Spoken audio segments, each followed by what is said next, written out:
입니다. 같이 기도하고 말씀 나누겠습니다. 기도하겠습니다. 하나님 감사합니다. 거룩한 주일을 허락하여 주시고 이 시간 같이 삼교구 연합예배로 모이게 해주시며 감사드립니다.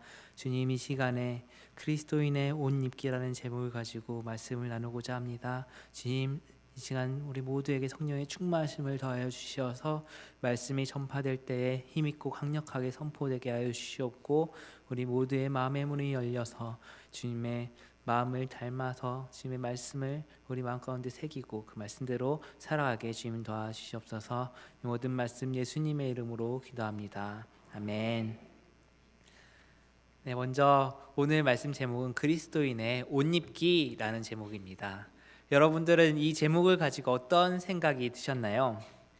그래, 맞아. 그리스도인이라면 유행에 민감하지 않고 항상 단정하고 깨끗하게 말끔하게 입어야 돼 라고 생각하셨나요? 아니면 아니야, 유행에 민감하고 항상 세련되게 입어야 돼 라고 생각하셨나요?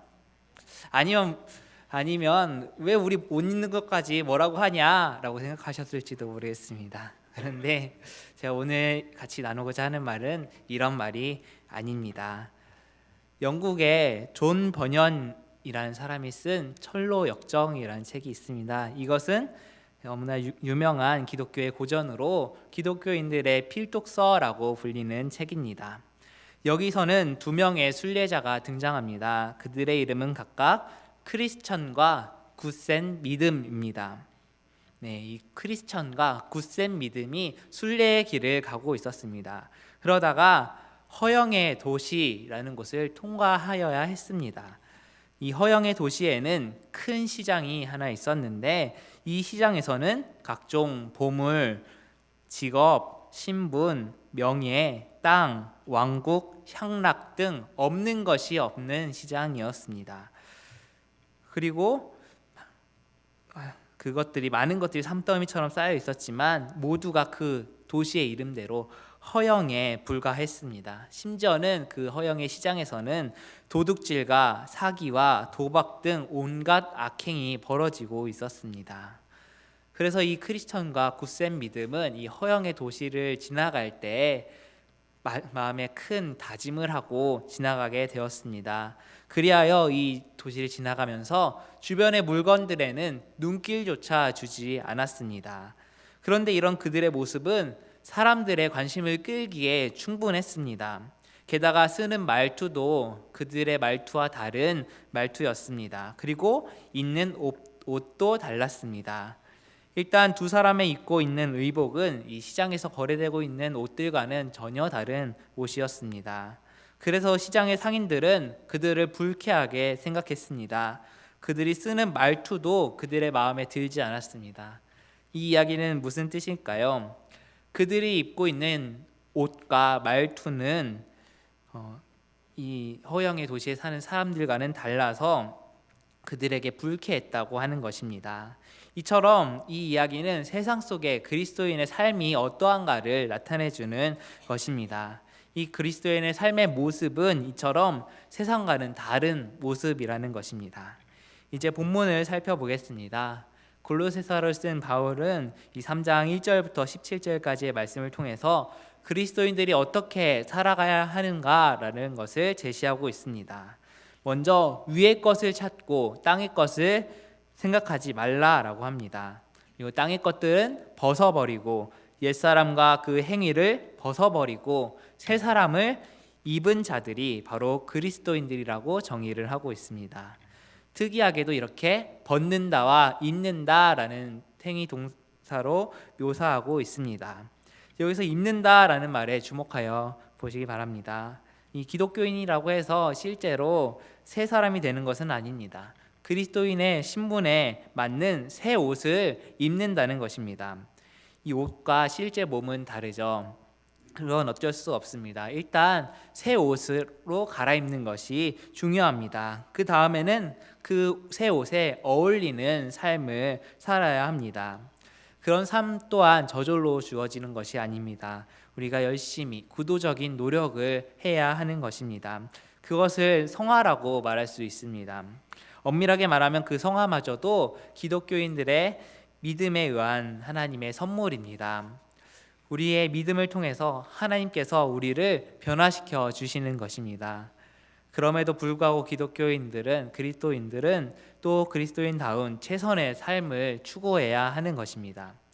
이 바울은 하나님의 자녀라는 그 영광스러운 신분에 맞도록 6개의 겉옷을 입고 1개의 띠를 두르라고 합니다. 오늘 본문 12절입니다. 그러므로 너희는 하나님이 택하사 거룩하고 사랑받는 자처럼 긍휼과 자비와 겸손과 온유와 오래 참음을 옷 입고. 아멘. 네, 하나님이 택하사 거룩하고 사랑받는 자는 이렇게 6가지로 옷을 입는다는 것입니다. 맨 처음에 언급된 것은 긍휼입니다. 긍휼은 불쌍하게 여기는 마음입니다. 불쌍히 여긴다는 것은 어려움을 겪고 있는 자에게 나타내는 사랑입니다. 즉 동정의 여지가 있는 사람을 불쌍하게 여기는 것입니다. 이때 당시 고대 사회에서 부족했던 것은 바로 긍휼과 자비라고 할 수 있습니다. 고대 사람들에게 장애인들과 병이 있는 사람들은 쓸모없는 사람으로 취급이 되었습니다. 그들이 죄로 인해서 벌을 받고 있다라고 생각을 했습니다. 여성과 어린이도 마찬가지였습니다. 그런데 이런 세상 가운데 예수님께서 오셔서 이런 세상에 긍휼과 자비를 더해 주셨습니다. 예수님께서는 친히 세리와 죄인의 친구가 되셨고 병든 자를 고쳐 주셨습니다. 따라서 그리스도인들은 마땅히 우리의 이웃인 가난한 자, 병든 자, 소외된 자, 억압받고 차별받는 자들에게 긍휼과 자비를 베풀어야 하는 것입니다. 그런데 긍휼은 이렇게 불쌍히 여기는 마음에서 한 걸음 더 나아갑니다. 바로 동정의 여지도 없는 사람까지 불쌍히 여기는 것입니다. 도저히 그 사람을 이해할 수 없는, 그 사람의 행동과 말을 이해할 수 없다고 할지라도 그것을 불쌍히 여기는 것이 긍휼입니다. 이렇듯 이웃을 긍휼히 여기는 자는 하나님께로부터 긍휼히 여기심을 받는 것입니다. 두 번째로 자비입니다. 이것은 친절과 상냥함 등의 의미를 지니고 있습니다. 이 악한 사람에게 악으로 대하지 않고 선하게 대하고 사랑으로 대하는 것을 바로 자비라고 합니다. 긍휼은 이 마음속으로 불쌍히 여기는 것을 말한다면 이 자비란 그 긍휼한 마음을 행동으로 표현하는 것입니다. 우리가 너무 잘 알고 있는 요셉이 애굽의 총리가 되었을 때 오래전에 이 요셉을 버렸던 형들이 기근을 피해서 애굽으로 왔습니다. 바로 애굽의 총리가 된 요셉 앞에 찾아온 것입니다. 그러나 이 애굽의 형들은 애굽의 총리가 된 요셉을 알아보지 못했습니다. 그들이 자신들이 버린 동생이라고는 전혀 생각하지 못한 것입니다. 그래서 요셉은 그들에게 얼마든지 복수할 기회가 생긴 것이었습니다. 그러나 그들에게 용서를 베풀고 자비를 베풀었습니다. 요셉이 이 형들에게 자비를 베풀었던 창세기 45장에 이어서 창세기 50장에도 요셉이 형들에게 다시 한번 말로 확인해 주는 장면이 있습니다. 이 창세기 45장에 이어 50장에서 형들은 요셉 앞에서 다시 한번 두려워 떨고 있습니다. 왜냐하면 그들의 아버지 이삭이 돌아가셨기 때문입니다. 그동안 형들은 아버지 이삭이 있었기 때문에 요셉이 우리를 봐주고 있는 것일지도 몰라라고 생각을 했습니다. 그리고 이제는 아버지가 돌아가셨기 때문에 우리에게 원수를 갚겠다라고 생각을 했습니다. 그러나 그런 형들에게 요셉은 또다시 이렇게 말합니다. 50장 19절에서 21절입니다. 요셉이 그들에게 이르되 두려워하지 마소서, 내가 하나님을 대신하리이까.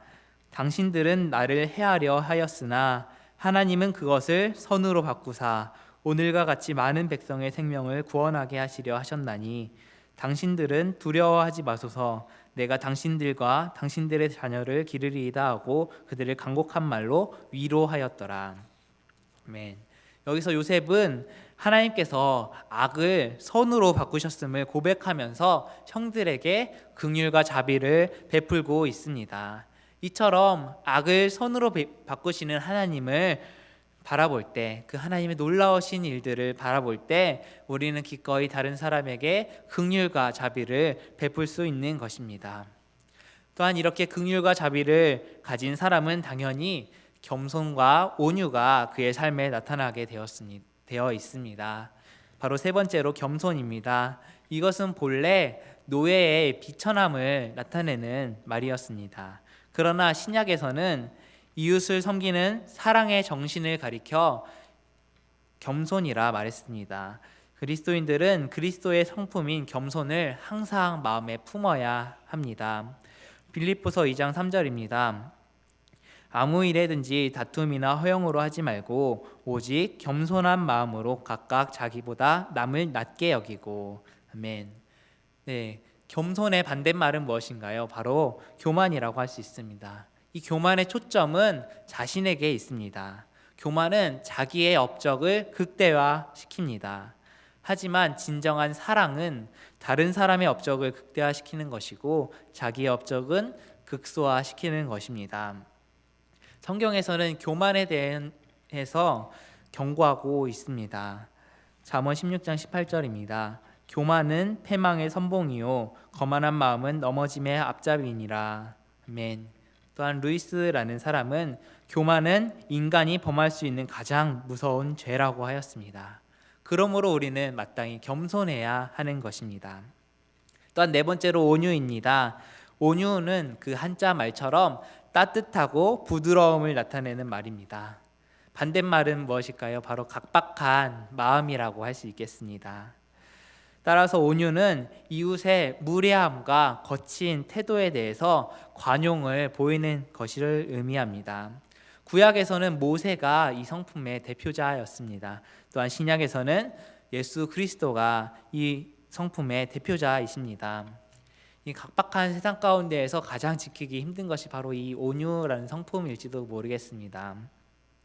사람 많은 대중교통을 이용하거나 사람이 많은 엘리베이터를 타면은 내릴 때가 되면 뒤에서 누군가 등을 쿡쿡 찌릅니다. 그럴 때가 되면 한순간 짜증나서 뒤돌아서서 저도 내려요 하고 확 짜증내고 싶습니다. 그럴 때마다 꼭 참는데 그게 제가 온유해서인지 아니면 두려워서인지 모르겠습니다. 이 다섯 번째 성품은 바로 오래 참음입니다. 네, 이것은 이웃에 대하여 결코 인내를 잃지 않는 정신을 말하는 것입니다.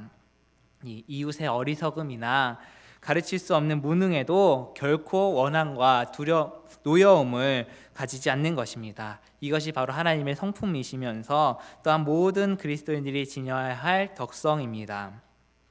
여기서 참는다라는 말은 이 주위의 상황에 대한 인내를 말하는 것이 아니라 사람들과의 관계 속에서 참는 것을 말합니다. 즉 사람들로 하여금 부당한 취급을 받거나 그러고도 보복하거나 노하기를 더디하는 것을 말하는 것입니다. 이 사람과의 관계에 있어서 분노할 수밖에 없는 이유는 참 많이 있습니다. 그러나 그런 상태에서도 참는 것이 사랑이고 그러한 사람이 사랑의 사람인 것입니다. 또한 이 참는다는 것에 더 큰 의미는 덮어준다라는 것입니다. 덮어주되 자기가 그 짐을 대신 짊어진다라는 뜻을 또한 포함하고 있습니다. 우리의 가정 생활에서 모든 식구들이 서로의 허물을 덮어주고 또한 신앙생활을 하는 가운데서도 우리 교회 신앙 공동체가 서로의 허물을 덮어주고 깊이 이해를 하며 덮어주어야 하는 것입니다. 또한 여섯 번째로 용서입니다. 바로 13절 말씀입니다. 누가 누구에게 불만이 있거든 서로 용납하여 피차 용서하되 주께서 너희를 용서하신 것 같이 너희도 그리하고. 아멘. 네, 우리가 용서를 하려고 할 때 먼저 기억해야 할 것은 우리 또한 용서를 받은 사람이라는 것입니다. 주님께서 우리를 어떻게 용서하셨나를 살펴보면 우리가 서로를 용서할 수밖에 없다라는 것입니다. 마태복음 18장 21절에서부터 35절까지의 말씀 중에 이 베드로가 예수님께 이렇게 질문합니다. 주님, 형제가 내게 죄를 범하면 제가 몇 번이나 용서를 해야 합니까? 라고 합니다. 이 당시에 유대교 사람들, 유대인 랍비들은 그들에게 3번까지는 참아라 라고 가르쳤습니다. 한 번, 두 번까지는 참아줄 수 있지만 세 번째부터는 참을 수 없다라고 하는 것입니다. 우리나라 말에도 3, 4번까지는 이라는 말이 있죠. 처럼 이제 세 번까지는 어떻게든 참아 보겠는데 그 이상은 안 되겠다는 것입니다. 그런데 베드로는 예수님께 우리가 7번까지 용서할까요? 라고 질문을 합니다. 이것은 3번을 2번 더한 것에 1번을 더 더한 것입니다. 많죠. 유대인들의 기준에 비해서는 베드로 스스로도 많이 참아준다라고 생각했을지도 모르겠습니다. 그런데 이 질문에 예수님께서는 진정한 용서가 무엇인지 비유를 들어 가르쳐 주었습니다. 이 비유에는 3명의 등장인물이 나옵니다. 그들은 각각 임금에게 1만 달란트를 빚진 사람과 또한 그 임금에게 빚진 자에게 100데나리온을 빚진 동료가 나옵니다. 이 1만 달란트라는 것은 데나리온으로 치면 6천 데나리온이라고 합니다. 한 데나리온은 사람이 하루 벌어서 버는 돈입니다. 한 달란트는 6천 데나리온이고 1만 달란트는 몇 데나리온인가요? 6천만 데나리온입니다. 실로 엄청난 빚을 진 것입니다. 그런데 임금은 그에게 그 빚을 탕감해 주었습니다. 이 엄청난 은혜를 받은 것이지요. 실로 엄청난 빚을 탕감받아 기쁜 마음으로 돌아가는 그에게 한 사람이 나타납니다. 그는 그에게 100데나리온을 빚진 동료입니다. 그는 그에게 어떻게 했을까요? 그 1만 달란트를 탕감받은 자는 그 100데나리온을 빚진 자에게 용서하지 않았습니다.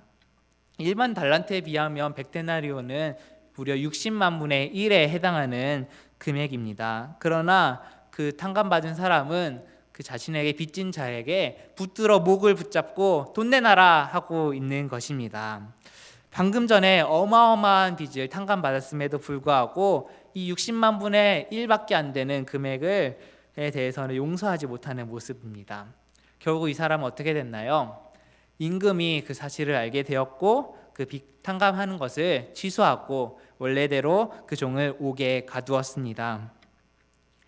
이 비유에서 알 수 있듯 우리는 다른 사람을 용서하고 사랑하는 것은 선택사항이 아닙니다. 해도 그만 안 해도 그만하는 일이 아닙니다. 우리의 죄는 너무나도 커서 도저히 불쌍히 여김을 받을 수 있는 상태가 아니었습니다. 그러나 하나님께서는 우리의 죄악을 그리스도의 피의 대가로 용서하여 주신 것입니다. 우리 주님께서 우리를 긍휼히 여기시고 그 책임을 우리에게 조금도 묻지 않으시고 깨끗하게 은혜로 거저 용서해 주신 것입니다. 하나님께서 우리를 사랑하셔서 우리의 죄를 용서하셨듯이 그 사랑을 아는 우리는 마땅히 우리의 형제나 자매의 잘못을 사랑으로 용서해야 하는 것입니다. 네, 6가지 옷을 방금 다 소개했습니다. 이렇게 6가지로 옷을 입은 사람은 이제 어떻게 해야 할까요? 그것은 바로 띠를 두르는 것입니다. 이 유대의 관습에서 겉옷은 옷이기도 하면서 이불이기도 했다고 합니다. 그래서 옷인가 이불인가를 구분하는 것은 결국 띠의 여부에 달려 있다는 것입니다. 이 띠를 둘렀으면 옷이지만 띠를 두르지 않은 겉옷은 잠자리라는 것입니다. 네, 아직 띠를 두르지 않았다면 그것은 잠이며 꿈입니다. 이 말씀에서는 이 모든 것 위에 사랑의 띠를 두르라라고 말씀하고 있습니다.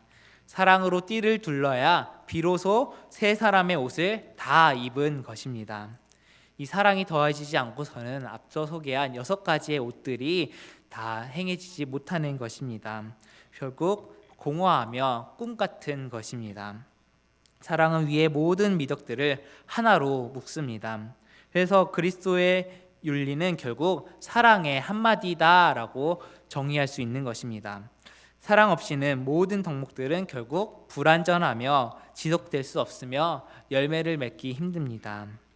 이제 사랑으로 세 사람의 옷을 다 입었습니다. 그러면 세 사람의 옷을 입은 자로서 어떻게 살아야 할까요?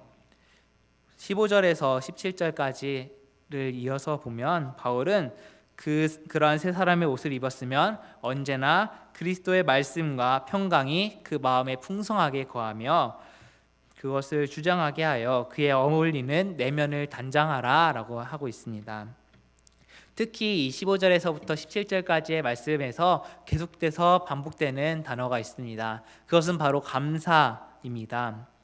바울은 계속해서 감사하라 라고 이야기하고 있습니다. 15절 끝부분입니다. 너희는 또한 감사하는 자가 되라.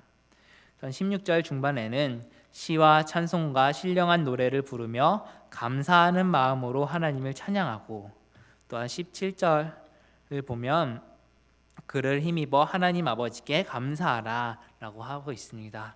바울은 이처럼 골로새 교인들에게 계속해서 감사하라 라고 이야기하고 있습니다.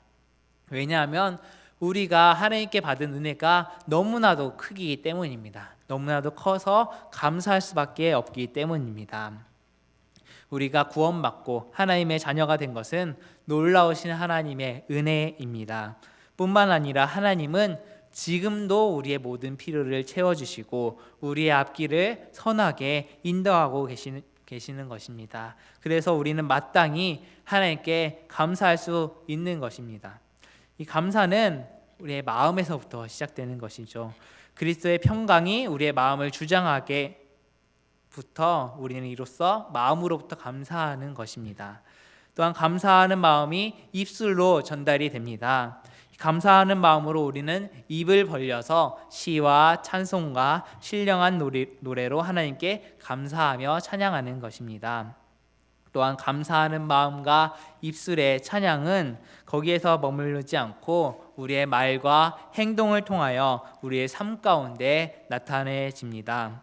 우리의 말과 행동을 통해서 감사하는 것은 그리스도의 영광을 드러내는 일이며, 우리가 그리스도의 사람이 되었다는 것을, 우리의 그리스도의 사랑을 입은 자 되었다는 것을 다른 사람들에게 증거하는 아름다운 삶의 모습입니다.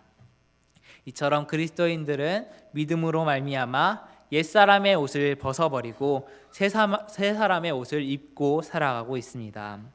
그러나 우리가 때때로 아직도 옛사람의 옷을 입은 것처럼 말하고 행동하는 추한 모습이 자주 발견되곤 합니다. 물론 우리가 그리스도인이 되었다고 해서 당장 삶의 모든 부분이 다 변화되는 것은 아닐 수가 있습니다. 그러나 그것은 점차 나타나는 것입니다. 이제 우리는 하나님의 크나큰 사랑을 그리고 크나큰 은혜를 받은 자로서, 새 사람의 옷을 입은 자로서 참된 것을 생각하고 진리를 행하고 바른 삶의 태도를 가져야 할 것입니다. 또한 자신을 살피고 이웃과의 조화를 이루면서 변화된 성도의 삶을 살아야 할 것입니다. 그리고 우리의 새 사람됨은 하나님의 은혜 안에서 평강과 성도의 거룩한 교제를 통한 감사가 넘치는 생활로 나타나는 것입니다. 그리스도인의 생활은 이처럼 아름답고 평화롭고 감사가 넘치는 생활입니다. 우리 한 사람 한 사람의 생활이 이렇게 아름다울 때 우리가 함께 모이면 그 공동체는 아름다운 공동체가 되고 그 교제가 아름다운 교제가 됩니다. 우리들도 가정 안에서 이웃과의 관계 가운데, 회사에서 또한 교회에서 성도들과 교제를 가질 때 하나님의 택하신 거룩한 자녀로서 긍휼과 자비와 겸손과 온유와 오래 참음으로 옷을 입고 서로를 용납하고 용서하며 사랑으로 온전한 띠를 띠고 말씀을 통해 마음과 평안과 입술과 삶에서 감사가 넘치는 아름다운 그리스도인들의 생활을 다 유지하시기 바랍니다. 기도하겠습니다.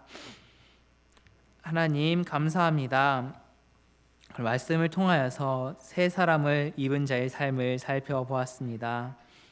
특별히 사순절을 보내면서 주님께서 주신 사랑의 깊이를 묵상하고 있습니다. 그 크신 사랑을 깨달아 마땅히 우리도 다른 이들에게 긍휼과 자비와 겸손과 온유, 오래 참음과 용서를 베푸는 삶을 살게 하여 주시옵소서. 그리하여 매일매일의 삶과 공동체 가운데 평강을 주시고 감사가 흘러넘쳐 그리스도의 영광을 드러내는 아름다운 삶, 아름다운 공동체가 되게 하여 주시옵소서. 이 모든 말씀 예수님의 이름으로 기도합니다.